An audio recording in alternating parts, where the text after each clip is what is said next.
আসসালামু আলাইকুম, কেমন আছেন সবাই? আশা করি সবাই ভালো আছেন। আবারও আপনাদের সাথে চলে আসলাম নতুন একটি ভিডিও নিয়ে।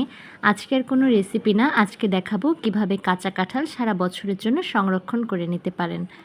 কাঁচা কাঁঠাল সংরক্ষণ করার এটাই কিন্তু সময়, আর কয়দিন পরে কিন্তু সব কাঁঠালই পেকে যাবে।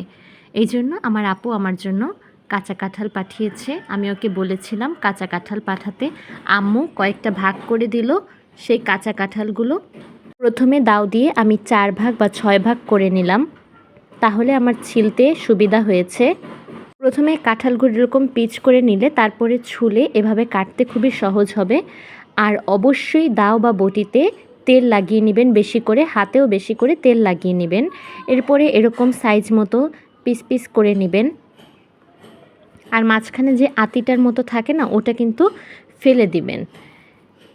আপনারা দেখতেই পাচ্ছেন ভিডিওতে আমি কিভাবে করছি। এরকম করে সবগুলো টুকরো হয়ে গেলে একটা বড় হাঁড়িতে আমি একটা কাঁঠাল নিলাম। তো যতটুক কাঁঠাল ছিল ঠিক ততটুক পরিমাণ পানি নিলাম। এখন এটা লবণ আর হলুদ দিয়ে আমি সিদ্ধ করে নিব।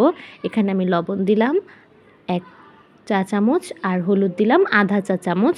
এখন এটা সুন্দর করে মিশিয়ে এটা আমি সিদ্ধ করে নিব। এটা কিন্তু 100% সিদ্ধ করব না, 80% সিদ্ধ করব। এই কাঁঠাল দিয়ে পরবর্তীতে কি করা যাবে, এটা কিন্তু রান্না করা যাবে এঁচড় হিসেবে, মাছ দিয়ে, চিংড়ি মাছ দিয়ে সবচেয়ে বেশি মজা লাগে, গরুর মাংস দিয়ে, এছাড়াও বিভিন্ন জিনিস দিয়ে রান্না করা যাবে।